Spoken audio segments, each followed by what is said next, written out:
For a greener lawn this summer, it's a good idea to have a fertilizer program, whether you have Bermuda grass or fescue. Now most of you have a Bermuda grass lawn, and that means 3 applications of a high nitrogen fertilizer throughout the growing season.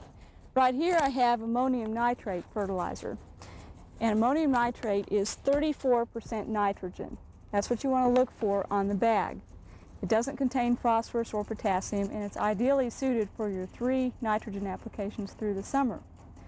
Now, if you've got some kind of a fertilizer spreader, it's a good idea to calibrate it first and know how much fertilizer you're putting on so that you don't burn your lawn or so that you won't have disappointing results. That's what I'd like to show you today.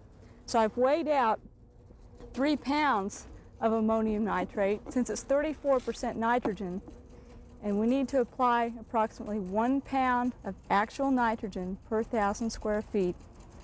That means that a 34% fertilizer, you need 3 pounds per 1,000 square feet to get the right amount. So I've weighed out 3 pounds of ammonium nitrate. And what we're going to do is spread this on a 100 square foot area. And over here, I've measured off an area 5 feet by 20 feet long. And I'll put the 3 pounds in the spreader,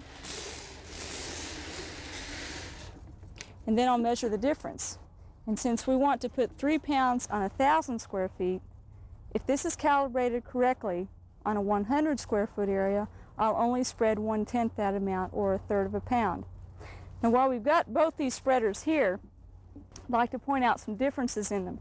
A drop spreader is ideal on a small lawn area because you can be very precise about your application of fertilizer and not worry about the fertilizer being thrown out onto the sidewalk or into flower beds. There is a chance with a drop type spreader, if you don't walk evenly, that you can end up with skips in the lawn.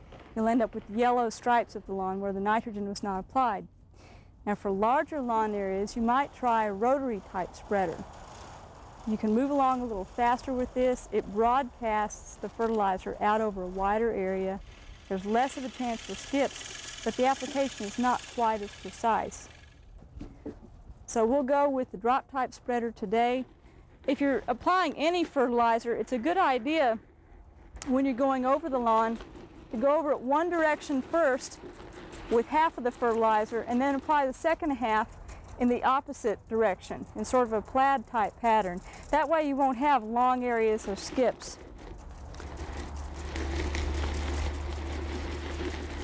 Make sure that you hold the lever open and walk past the area and shut it down.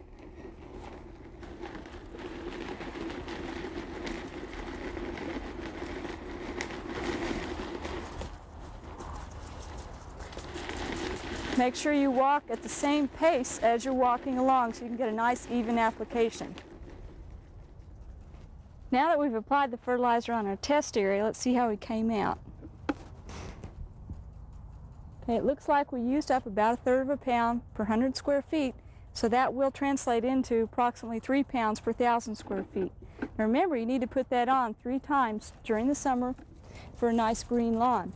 Now if you're like some people who don't enjoy mowing their lawn frequently, you may not want to fertilize that much. If your lawn is green enough to suit you, then I wouldn't worry about it. Also on the opposite end, if your lawn is already a deep dark green, you may not need additional fertilizer. Just let it kind of be your gauge. If you do apply your fertilizer and water it in thoroughly, if the lawn is still yellow, you may need to repeat an application a couple of weeks later. It could be your lawn has a nitrogen deficiency in the soil. But do remember, with ammonium nitrate, or if you're using urea as a nitrogen source, both of those can volatilize into the air. They can also burn the foliage of the grass, so water it in immediately.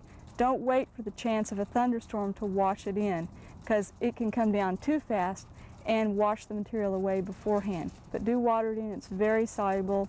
It'll just take an overhead irrigation of a few minutes to get it into the soil and working for you to have a greener lawn this summer.